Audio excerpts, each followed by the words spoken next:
Labas, tiems, kas mane matote pirmą kartą, prisistatysiu. Mano vardas Mantvydas ir aš užsiimu medinių konstrukcijų statybą. Ir kas be ko, statau karkasinius namus. Šis video bus pratęsimas pirmojo mano video apie tai, kaip teisingai įrengti garo barjerą karkasiniam name. Atlikom sandarumo matavimus, rezultatai tenkinantis.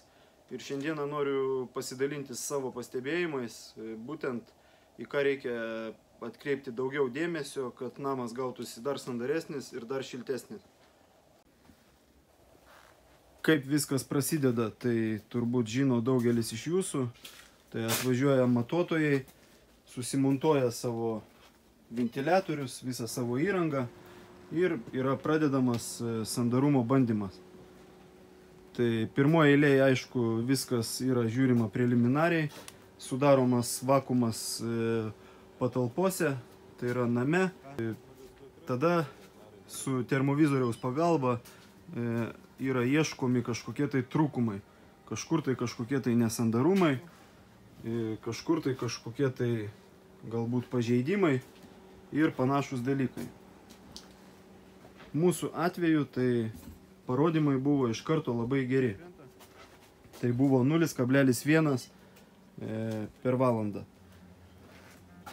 Ir 0,1 parodė, tokius parodymus mes gavom iš tikrųjų su labai tokiu dideliu minusu, nesandarumu. Tai yra, va šita, va, matote, gilzė buvo visiškai neužsandarinta. Nei jokių mandžetų, nieko nebuvo. Tai yra, kad siūlės bendras ilgis buvo apie 40 cm. Ir nežiūrint į tokio dydžio nesandarumą, mūsų parodymai buvo labai geri, nes kadangi visas kitos namo detalės yra labai gerai ir kokybiškai užsandarintos.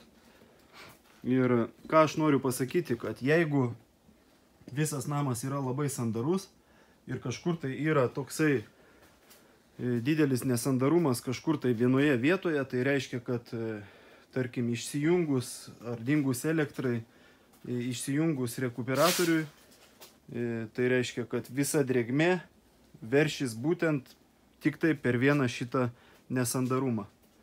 Ir tokioje vietoje jau gali atsirasti tikrai kažkokių tai problemų, gali pradėti kondensuotis drėgmė ir vat, visi tokie visiems turbūt žinomi dalykai. Tai vat, nežiūrint į tokius dalykus, kad sandarumo bandymų parodymai yra iš pirmo karto labai geri, bet vis tiek reikėtų imti termovizorių ir eiti ieškoti, gerai viską patikrinti su termovizorium ir tikrai įsitikinti, kad nei vienoje vietoje nėra kažkokio tai nesandarumo. Tai va, ką mes ir padarėm. Daug ko tiesiog be termovizoriaus mes negalime pamatyti. Todėl termovizorius yra labai geras pagalbininkas. Visos rimtos kompanijos, tokios kaip Termas, kurią mes ir samdėme čionais atlikti visus sandarumo matavimus, tikrai tokią įrangą turi ir labai padeda įsiaiškinti visus namo nesandarumus. Tai va, vienas mano pastebėjimas būtų toksai, kad nežiūrint į nieką, į jokius rezultatus, bet kokiu atveju reikia imti termovizorių ir eiti ieškoti kažkur tai kažkokių tai nesandarumų. Toliau, ką aš pastebėjau, tai pavyzdžiui langai. Langai pas mumis buvo užsakyti iš Langų Gama, man atrodo, įmonės pavadinimas, ir kurioje vietoje jie buvo nesandarūs. O nesandarumas buvo tiesiai per šitą va stiklajuostę. Šita va siūlė buvo visiškai, ne visiškai, bet šita siūlytė va buvo ne visiškai sandari. Nors atrodo, kad jokių tarpų nėra, viskas turėtų būti tikrai sandaru, viskas labai gerai užspausta, bet taip iš tikrųjų nėra. Nežiūrint į tai, dėl langų, galiu pasakyti, kad langai labai aukštos kokybės, visiškai sandarūs. Galutinis mūsų sandarumo bandymų rodiklis buvo 0,08. Tai koks dabar yra bendras? 0,08. 0,08. Jo, viskas, o tada jau susirinkom duomenis, sakyt, pagrindinius tuos. Aha. Dar temperatūrą slėgį pasižiūrim, koks ten.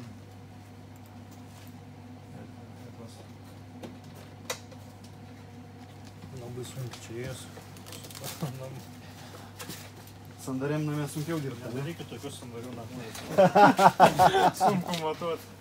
Tai reiškia, kad prie 50 paskalių oro kaita name yra tik tai 0,08 karto.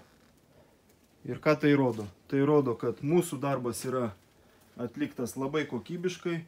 Visos siūlės, visos plėvelių siūlės, kur susijungia plėvelės, yra labai gerai užsandarintos ir jokių nesandarumų nėra. Tai yra vienas dalykas, o kitas dalykas yra tas, kad langai daro labai didelę įtaką sandarumui. Jau esu tikrai ne vieną namą pastatęs ir būtent dėl nekokybiškų langų arba dėl nelabai kokybiškų langų tokių rezultatų pavyksta gauti labai retai. O visa tai yra ne tik tai dėl mūsų pastangų instaliuojant plėvelę, bet ir dėl labai kokybiškų langų. Todėl dar prieš pradedant statyti namą reikėtų labai gerai pasvarstyti, ar tokioj vietoj verta taupyti ir dėti kažkokius tai pigius langus ir nekokybiškus, ar vis dėlto geriau nepataupyti toj vietoj ir išsirinkti tikrai gerus, kokybiškus ir sandarius langus. Nes šiuo atveju pas mumis leido šiek tiek praleido orą tik tai pačios stiklajostės, tai yra va šitos va vietos. O per visus sujungimus, kur varčia liečiasi su jau pačiu lango rėmu, niekur nepraleido, iš viso termovizorius neparodė nei kiek kažkokių tai trūkumų. Todėl langų gamai tai noriu padėkoti atskirai ir iš savo pusės, todėl kad būtent nuo langų gamintojų priklauso ir mano kaip statybininko darbo rezultatai. Kuo yra prastesni, kuo yra kiauresni langai, tuo labiau mano darbo rezultatai suprastėja. Todėl visiems rekomenduoju rinktis tik tai kokybiškus langus. Jokiais būdais tokiuose vietose taupyti negalima. Nes jeigu bus langai kažkokie tai nesandarūs, tai be abejo namas nesigaus toksai sandarus ir šiltas, kaip kad pavyzdžiui šitas. Va, tai apie tokius va pastebėjimus tai tiek. Daugiau aš negaliu ką pakomentuoti. Viską esu jau parodęs savo pirmajame video. Būtinai, kam įdomu, pereikite, pasižiūrėkite. Ten stengiuosi išsamei paaiškinti, kaip šios darbus reikia atlikti, kad gautųsi tokie rezultatai. Na, o dabar dar norėčiau pakalbėti apie patį atsiperkamumą. Žmonės kalba, kad sandaraus namo statyti visiškai neapsimoka, nes jisai neatsiperka. Kad tai kainuoja per daug brangiai ir taip toliau. Šitą namą pateiksiu jums kaip pavyzdį. Ir pavyzdžiui, kiek kainavo garo barjerų įrengimas, kiek kainavo medžiagos tokiam namui. Apie šitus klijus esu jau kalbėjęs senesniam savo video, apie tai, kaip įrengti garo barjerą teisingai. Nuorodą rasite aprašyme po šio video. Šitų klijų, šitam namui aš sunaudojau 72 buteliukus. Klijų lentynos kaina yra kažkur tai apie 4 eurų. Tai reiškia, kad klijai, šitie plėvelės klijai visam namui kainavo mažiau negu 300 eurų. Aišku, sunaudojau ir tokios juostos, specialios garo juostos. Susinaudojo 3 rulonai. šitos juostos kaina yra kažkur tai apie 20 eurų. Tai reiškia, kad medžiagos kainavo 360 eurų. Ir dabar kyla klausimas, kas čia nais turėtų atsipirkti 360 eurų? Per kiek laiko atsipirks šitie 360 eurų? Būtinai parašykite komentaruose, kaip jūs suprantate tą būtent namo atsiperkamumą, kada jisai pasireiškia. Aš manau, kad apie atsiperkamumą net kalbos negali būti. Tai yra savaime suprantamas dalykas, kad namas sandarus ir šiltas ir kokybiškai pastatytas namas, jisai atsipirks bet kokiu atveju. Plėvelės kaip kažkokių tai papildomų kaštų aš net neskaičiuoju, todėl kad ar į kiaurą namą, ar į sandarų namą plėvelė vis tiek yra dedama. Darbas, galima pagalvoti, kad darbas kainuoja ženkliai brangiau. Darbas kainuoja bet kokiu atveju. Ar bus samdomas kvalifikuotas meistras, kuris supranta, ką daro, ar bus samdomas kažkoks tai dundulis, vis tiek už darbą reikės mokėti. Todėl šitų dalykų, kaip vertinti, kaip atsiperka, neatsiperka, aš manau, kad iš viso negalima. Todėl, aišku, išvadas daryti kiekvienam savarankiškai, bet aš tai manau, kad apie tai, kad namas neatsiperka, tai net minčių negali kilti, todėl kad jisai tikrai atsiperka. Lyginant sandarų namą su nesandarių namu, tai vien tik tai apšildymas kainuoja 4 kartus pigiau. Tai apie ką gali būti kalba?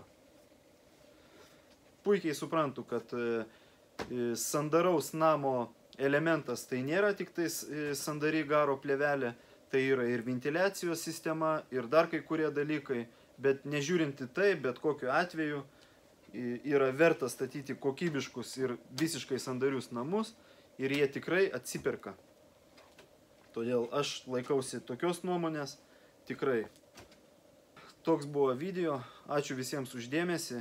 Kam patiko, būtinai nepamirškit laikų. Kas žiūrite pirmą kartą, prenumeruokit kanalą, dalinkite su draugais ir iki kitų video.